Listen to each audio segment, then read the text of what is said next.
Hi, hello, welcome to Mathematical 360.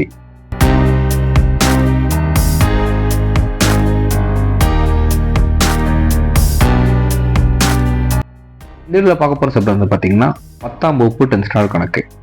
இந்த subject தான் பார்க்க போகிறோம். இன்னைக்கு பார்க்குற சாப்டர் வந்து பார்த்தீங்கன்னா அத்தியாயம் 2 எண்களும் தொலைபேசிகளும். இந்த சாப்டர் தான் மறுபடியும் பார்த்துட்டு இருக்கோம். நீங்கள் போகிற டாபிக் வந்து பார்த்தீங்கன்னா பெருக்குத்துறை வரிசையை சார்ந்த கணக்குகள். ஸோ ஜாமெட்ரி ப்ரோக்ராம் பேஸ் பண்ண ப்ராப்ளம்ஸாக வந்து பார்த்தீங்கன்னா இந்த வீடியோவில் பார்க்க போகிறோம்.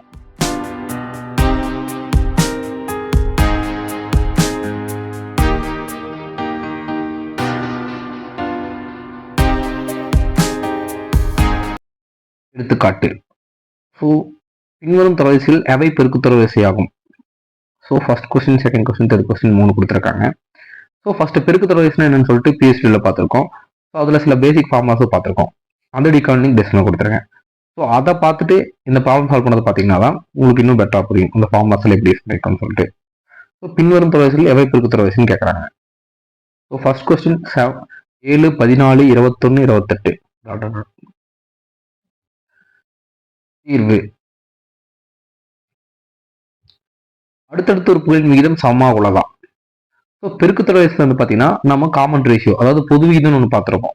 அந்த பொது விகிதம் எப்படி கண்டுபிடிக்கிறதுனா அடுத்த உறுப்புலேருந்து இன்னொரு உறுப்பு டிவைட் பண்ணி நம்ம போடுவோம். ஸோ அப்படி டிவைட் பண்ணும்போது அடுத்தடுத்த உறுப்பு டிவைட் பண்ணும்போது அதோட வேல்யூ 6 இருக்கு. ஸோ அது எல்லாமே சேமாக வந்துச்சுன்னா அந்த தொடர் வரிசை பெருக்குத்துறை வரிசைன்னு தெரியும். இது ப்ரீவியஸ் வீடியோ பார்த்தீங்கன்னா தெரிஞ்சிருக்கும். ஸோ அதான் இங்கே சொல்றாங்க அடுத்தடுத்த உறுப்புகளின் விகிதம் சமமாக உள்ளதா செக் பண்ணுறாங்க. அதாவது பொது விகிதம் மாறு சமமாக இருக்கான்னு செக் பண்ண சொல்றாங்க. First question 7, 14, 21, 28. ஓகேவா, இந்த தொடர்வரிசை கொடுத்துருக்காங்க. ஸோ ஆர்க்கு, அதாவது பொது விகிதம் ஆர்க்கு ஃபார்ம் வந்து பார்த்தீங்கன்னா செகண்ட் நம்பர், அதாவது T2னா இரண்டாவது உறுப்பு டிவைட் பை T1னா ஒன்றாவது உறுப்பு. ஸோ அப்போ ரெண்டாவது உறுப்பு ஒன்றாவது உறுப்பு வகுத்து கிடைக்கிறது தான் வந்து பார்த்தீங்கன்னா ஆர், அதாவது பொது விகிதம். ஸோ T2ங்கிறது 14 டிவைட் பை T1 பார்த்தா 7. ஸோ இது டிவைட் பண்ணிங்கன்னா 2 வருது. அதே மாதிரி T3 டிவைட் பை 2, T3ங்கிறது 21 டிவைட் பை T2ங்கிறது 14. இதை டிவைட் பண்ணிங்கன்னா 3 டைம்ஸ், அதாவது 2 டைம்ஸ் 7, 3 டைம்ஸ் 7, 3 டிவைட் பை 2 வருது. ஸோ இதுலேயே நமக்கு தெரிஞ்சிடும். இன்னொரு நம்பருக்கு கண்டுபிடிச்சு பார்ப்போம். T4 divide by T3, so 28 28. So அப்போ 28 டிவைட் பை 21 பார்த்தீங்கன்னா 4 டிவைட் பை 3. இதில் வந்து பார்த்தீங்கன்னா 6ங்கிறது பொது விகிதம். ஸோ பொது விகிதம் எல்லாத்துக்கும் சேமாக இருக்கும். இங்கே 2, 3 பை 2, 4 பை 3 வந்திருக்கு. ஸோ இப்போ இந்த 3 வேல்யூஸும் சேமாக இல்லை. அப்போ இது ஒரு பெருக்குத்துறை வரிசை கிடையாது. அடுத்தடுத்த உறுப்புகளின் விகிதங்கள் சமமாக இல்லாததால், ஸோ அடுத்தடுத்த சமமாக இல்லாததால் 7, 14, 28 தொடர் வரிசை ஒரு பெருக்குத்துறை வரிசை அல்ல. இது வந்து ஈக்குவல் இல்லாதனால இதை நம்ம சொல்றோம் பெருக்குத்துறை வரிசை இல்லைன்னு சொல்லிட்டு.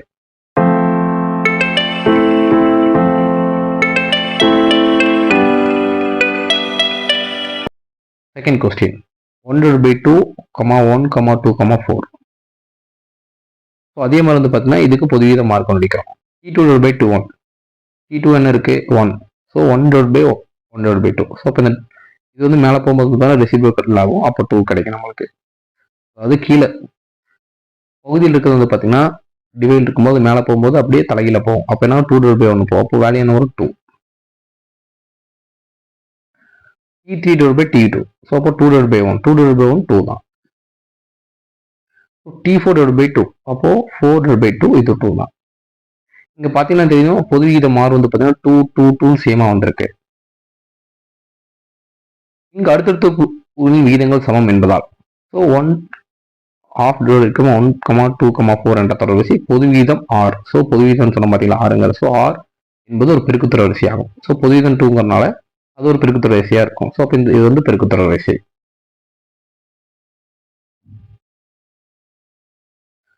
மூணாவது கொஸ்டின் 5, 25, 50, 75. இதுக்கு அதே மாதிரி T2 by T1 போட்டா 25 by 5, 50 by 25, 2. T4, T3, 75, 50, 3 times 2 times. இது மூணுமே 6ங்கிறது பார்த்தீங்கன்னா டிஃப்ரெண்டா இருக்கு. அடுத்தடுத்த புள்ளி விகிதங்கள் சமமாக இல்லாதால் 5, 25, 75 என்ற தொடர் வரிசை ஒரு பெருக்குத்துறை வரிசை அல்ல. ஏன்னா பொது விகிதம் டிஃப்ரெண்டா இருக்கு. அதனால இது பெருக்குத்துறை வரிசை கிடையாது.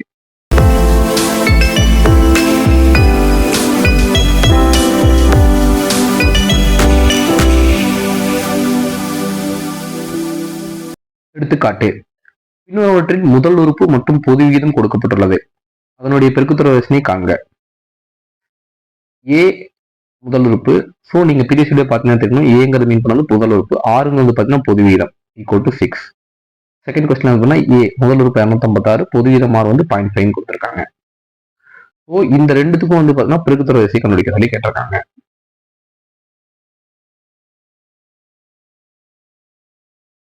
தீர்வு. பெருக்குத்தொடர் வரிசையின் பொது வடிவம். ப்ரீவியஸ் வீடியோல பெருக்குத்தொடர் வரிசையின் பொது வடிவம் பார்த்திருப்போம். அது வந்து பார்த்தீங்கன்னா AR square AR n power -1 அப்படின்னு போயிட்டே இருக்கும். ஸோ இதில் ஃபர்ஸ்ட் கொஸ்டினுக்கு வந்து பார்த்தீங்கன்னா பெருக்குத்தொடர் வரிசை கண்டுபிடிக்கிறதுக்கு நமக்கு தெரியும் ஏவோட வேல்யூ கொடுத்துருக்காங்க, ஆரோட வேல்யூ கொடுத்துருக்காங்க. நம்ம சப்ஸ்டிட்யூட் பண்ணால் போதும். ஸோ ஃபர்ஸ்ட் ஏவோட வேல்யூ -7. ஸோ அப்போ எடுத்துட்டா ஏவோட வேல்யூ. செகண்ட் வந்து ஏஆர்னா ஏ வந்து -7 கொடுத்துருக்காங்க. அதே மாதிரி ஆர் 6 கொடுத்துருக்காங்க. ஸோ -7 × 6 -42. தேர்ட் நம்பர் வந்து பார்த்தீங்கன்னா ஏஆர் ஸ்கொயர் சொல்லியிருக்கோம். So AR square equal to A -7 into ஆருக்கு வந்து பார்த்தீங்கன்னா ஆர் ஸ்கொயர் 36 × 7 -252. ஜஸ்ட் 3 நம்பர்ஸ் முடிச்சா போதும். எனவே தேவையான பெருக்குத்தொடர் வரிசை ஏ -7, ஏஆர் வந்து -42, ஏஆர் ஸ்கொயர் வந்து பார்த்தீங்கன்னா -252. ஸோ அவங்க கேட்டிருக்க பெருக்குத்தொடர் வரிசை வந்து பார்த்தீங்கன்னா ஃபர்ஸ்ட் கொஸ்டினுக்கு தான்.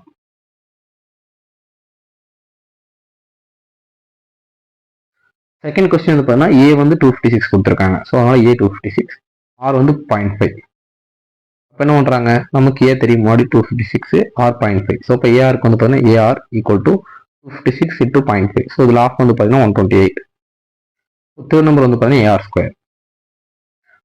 Square equal to 256 × 0.5 square. இப்போ என்ன ஆகும், 0.5 ஸ்கொயர் வந்து பார்த்தீங்கன்னா 2.5. ஸோ 2.5 × 256. 2.5 ஸ்கொயர் போட்டு நீங்கள் டிவைட் பண்ணும்போது வந்து பார்த்தீங்கன்னா /4 வரும். ஸோ அதாவது 0.5 1/4 போடுவோம், அது 1/4 வரும். ஸோ 4 256/4 64. So AR square 64. எனவே தேவையான பெருக்குத்தொடர் வரிசை செகண்ட் கொஸ்டின் வந்து பார்த்தீங்கன்னா இதுக்கு 256, 128, 64. ஸோ இதுதான் தேவையான பெருக்குத்தொடர் வரிசை.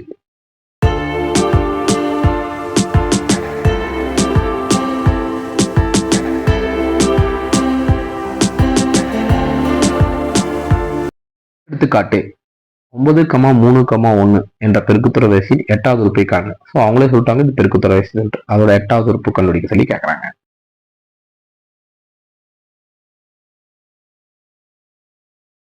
தீர்வு. ஸோ எண்ணாவது உறுப்புக்கு வந்து பார்த்தீங்கன்னா பிசிடியில் ஃபார்முலா பார்த்துருப்போம். அதாவது பெருக்குத்தொடர் வரிசையில் எண்ணாவது உறுப்புக்கு. ஸோ எண்ணாவது உறுப்பு அதாவது டிஎன்ங்கிறது தான் எண்ணாவது உறுப்புன்னு சொல்லுவாங்க. ஸோ எண்ணாவது உறுப்பு ஃபார்முலா வந்து பார்த்தீங்கன்னா TN equal to AR power n - 1. இதை வந்து பார்த்தீங்கன்னா எண்ணாவது உறுப்பு ஃபார்முலா. இதுல 8வது உறுப்புன்னு கேட்டிருக்காங்க. அப்போ n வந்து 8. ஸோ 8வது உறுப்பு தான் கண்டுபிடிக்கணும். ஏ வந்து கொடுக்கலான பெருக்குத்தொடர் வரிசை கொடுத்துருக்காங்க, ஆரும் கொடுக்கல. ஸோ நம்ம இதுல இருந்து பெருக்குத்தொடர் வரிசைனா ஏஆர் கண்டுபிடிக்கலாம். ஸோ முதல் உறுப்புங்கிறது ஏ ஈக்குவல் டு 9. ஸோ என்ன பெருக்குத்தொடர் வரிசை வந்து 9 எடுத்திருக்கோம். பொது விகிதம் மார். ஸோ பிஎஸ்பி பார்த்தீங்கன்னா தெரியும், பொது விகிதம் மார்க் ஃபார்ம் வந்து பார்த்தீங்கன்னா T2/21, அதாவது இரண்டாவது உறுப்பு / முதல் உறுப்பு. ஸோ இரண்டாவது உறுப்பு என்ன கொடுத்துருக்காங்க 3/9. அப்போ இதை சிம்பிள் பண்ணிங்கன்னா 1 × 3 டைம்ஸ். ஸோ 1/3. ஸோ பொது விகிதம் மார் வந்து பார்த்தீங்கன்னா 1/3. ஸோ நமக்கு என்னவும் தெரிஞ்சிருச்சு, ஏவும் தெரிஞ்சிருச்சு, ஆரும் தெரிஞ்சிச்சு. ஸோ இந்த 3 வலியுறுதியில் போய் சப்மிட் பண்ணோம்னா நமக்கு எண்ணாவது உறுப்பு கிடைச்சிடும். அப்போ 8வது உறுப்புக்கு மீன் வந்து பார்த்தீங்கன்னா இங்கே எண்ணாவது உறுப்பு. அப்போ என்னக்கு பதிலாக 8வது உறுப்புனா T8 ஈக்குவல் டு ஏ என்ன 9. ஸோ 9. இங்கே ஆர் என்ன இருக்கு, ஆர் வந்து 1/3. So 1/3 பவர்ல n - 1. என்னன்னா 8. ஸோ 8 - 1. இதை சிம்பிளை பண்ணும்போது 9 × 1/3 7 டைம்ஸ். ஏன்னா n - 1 8 - 1 7. இங்கே 3 போட்டிங்கன்னா 9 வரும். ஸோ அப்போ இங்கே டபுள் 3 கேன்சல் ஆச்சுன்னா பேலன்ஸ் 5. 1/5 பவர் 3 இருக்கும். ஸோ 1/5 பவர் 3 பவர் 5 போட்டிங்கன்னா 243 உங்களுக்கு கிடைக்கும். அதாவது 3 5 வாட்டி மல்டிபிள் பண்ணிங்கன்னா 243 கிடைக்கும். ஸோ அப்போ T8 அதாவது 8வது உறுப்பு 1/243.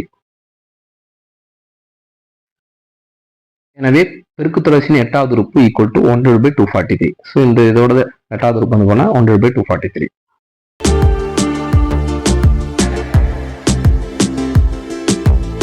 நெக்ஸ்ட் இயர்ல வந்து பார்த்தீங்கன்னா பெருக்கு தொடர்வரிசை சார்ந்த கணக்குகள் செக்மெண்ட் 2 நெக்ஸ்ட் இயர்ல பார்க்கலாம். தேங்க்ஸ் ஃபார் வாட்சிங்.